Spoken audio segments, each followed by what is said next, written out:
Title: He chose corn over me for years. Then I found out the darkest part. Chapter 1. The woman I used to be. I used to be confident, proud of who I was. I loved myself. I stood tall. That woman feels like a distant memory now. 6 years into a marriage that I believed was built on love, trust, and intimacy, I discovered the cracks. And those cracks weren't just flaws, they were fractures, chasms ripped open by a secret I never saw coming. My husband, he was addicted to corn. At first, I didn't even understand what that truly meant. We all joked about it, right? Like it was harmless. A guy thing. But it wasn't harmless.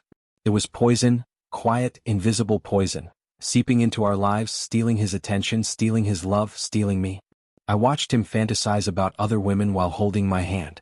I begged for affection while he locked himself in public bathrooms, leaving me waiting at home, wondering why he didn't want me. He would come home with red eyes and a distant stare.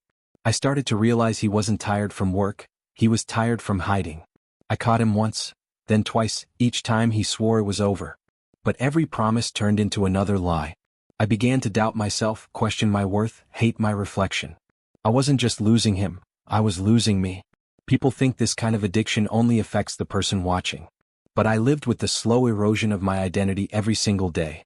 And just when I thought I had nothing left to lose, when I was desperately clinging to the final threads of my self-worth, my birthday came. That night he left for a quick drive. I didn't ask questions. I didn't want to ruin the evening. But hours passed and he didn't return. The next morning the police knocked on my door. Chapter 2. The night everything collapsed. It was 8 a.m. when the knock came.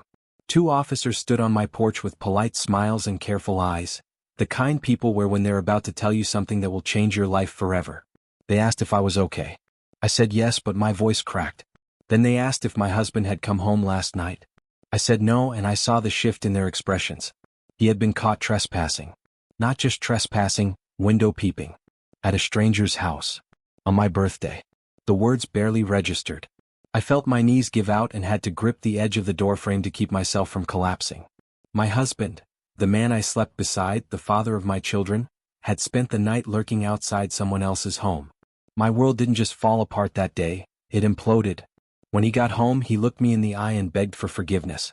Cried in front of me. Told me he needed help. He promised, again, that he would change. But something inside me had shifted. It wasn't just about the porn anymore. This wasn't a fantasy tucked away on a screen. He had crossed over. He had left the privacy of a browser and entered the real world with real people, violating real boundaries. And I started to wonder, how much more hadn't I seen? He went into treatment shortly after. Inpatient, 1,000 miles away. $25,000. He finally admitted what I already knew, he was an addict and he always would be. He said I saved his life. But I was still drowning. And just when I thought we had reached the bottom, that maybe now the healing could begin, his phone lit up one night while he was in the shower. I wasn't going to check it. I really wasn't. But something told me to look. And that's when I found the messages. Chapter 3. The messages that broke me. They weren't explicit, not at first glance. Just a few lines, flirty tone, emojis that made my stomach twist. But they were messages he had no business sending. Not if he was serious about recovery. Not if he meant even half of what he said to me. The woman's name wasn't familiar. But the conversation made one thing clear. He had met her through work. And suddenly everything made sense. The late nights, the sudden urgency to check on a job, the nervous energy around his phone. My heart pounded as I scrolled through each message, each little betrayal chipping away at the thin wall I had tried so hard to rebuild. I confronted him. He denied it, of course he did. Then, slowly like a curtain being drawn open, he confessed. Not just to the messages, but to everything. Every home he had entered under the guise of work, every personal item he had used for his own pleasure, every time he had left me alone so he could act out some disgusting compulsion. I wanted to scream. I wanted to disappear. But I didn't. I stood there listening to him admit in explicit detail how far his addiction had gone, how twisted it had become.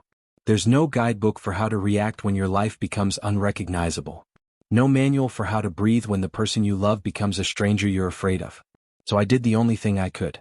I drew a line. If he wanted to stay, if he wanted this marriage, if he wanted a family, he would do it under my rules. I made him tell his employer. He was no longer allowed to work alone. I installed trackers, screen monitors, cut off his ability to access or purchase anything without me knowing. Some said it was too much. But they didn't find a husband who had used a stranger's toothbrush. They didn't wake up wondering if their children would be safe. And even with all those conditions, even after everything, I still hadn't decided if I wanted him to stay. Chapter 4. Rebuilding with barbed wire. People talk about rebuilding after betrayal like it's some noble act. Like forgiveness is a gift you give freely and healing is just a matter of time. But what they don't tell you is this: when your life burns to ash, rebuilding feels like crawling across glass.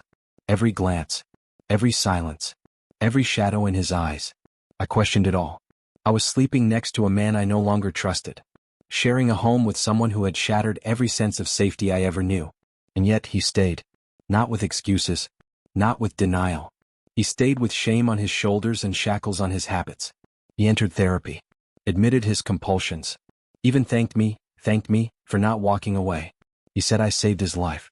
But the truth was, I didn't feel like a savior. I felt like a prisoner. I gave him conditions, strict ones. No solo jobs. No credit cards. Monitoring apps. Accountability partners. I installed cameras. Tracked his location. Everything short of chaining him to the floor. And still, the fear lingered. Not because I didn't trust the tools, but because I no longer trusted myself to believe him. What scared me most wasn't what he had done, it was how good he had become at hiding it. I went back to school. I poured my pain into purpose. I started pursuing a master's in clinical mental health, focused on sexual addiction. I wanted to understand it. I wanted to fight it.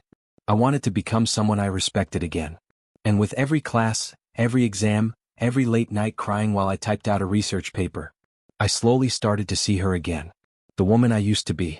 But just when I started to find her, just when the fog began to lift, he slipped again. He broke one of the rules. And this time I didn't yell. I didn't cry. I just looked him in the eye and said, "You need to decide. Right now. Is this your turning point, or is this where we end?" Chapter 5. The woman I chose to become. He chose to stay. He chose recovery, not just to keep our marriage but because he finally understood what he had become. Not just a man with an addiction but someone who had hurt the very people he claimed to love. He entered another treatment center 1,000 miles away. It cost more than we could afford, but the cost of staying the same was far greater. And for once, it wasn't about me convincing him to fight. He fought for himself. The boundaries remained. They had to. No more solo work. No more secrets. Every screen monitored, every purchase accounted for, every step traceable. Some might say it was controlling. But when you've had your life dismantled, you don't rebuild with open windows. You rebuild with locks, alarms, and a spine of steel. 5 months ago, I received what I pray will be the last disclosure. He admitted to violating another woman's home, again. But this time it was different. I was different. I didn't spiral. I didn't shrink. I stood up, looked him dead in the eyes and said, "This is your last chance. The next time, I won't even tell you I'm leaving." Since then he's been clean, present, humbled. But I no longer live for his progress. I live for mine. I had cosmetic surgery, not for him, not for revenge, but for me. I started to see a woman in the mirror who deserved joy. I'm halfway through my master's. Straight A's. I found purpose in my pain. One day maybe I'll help someone else climb out of the dark the way I had to claw my way up, alone. Am I still married? Yes, but on my terms. I don't protect the addict, I protect myself. I protect my children. I protect the world from the version of him that once hid behind a charming smile and a phone screen. And for anyone still living in silence, I'll say this: you are not crazy. You are not weak. You are not alone. Pornography is not harmless. It's not just a phase. It destroys. It isolates. It lies. And it took everything from me before I found the courage to take myself back.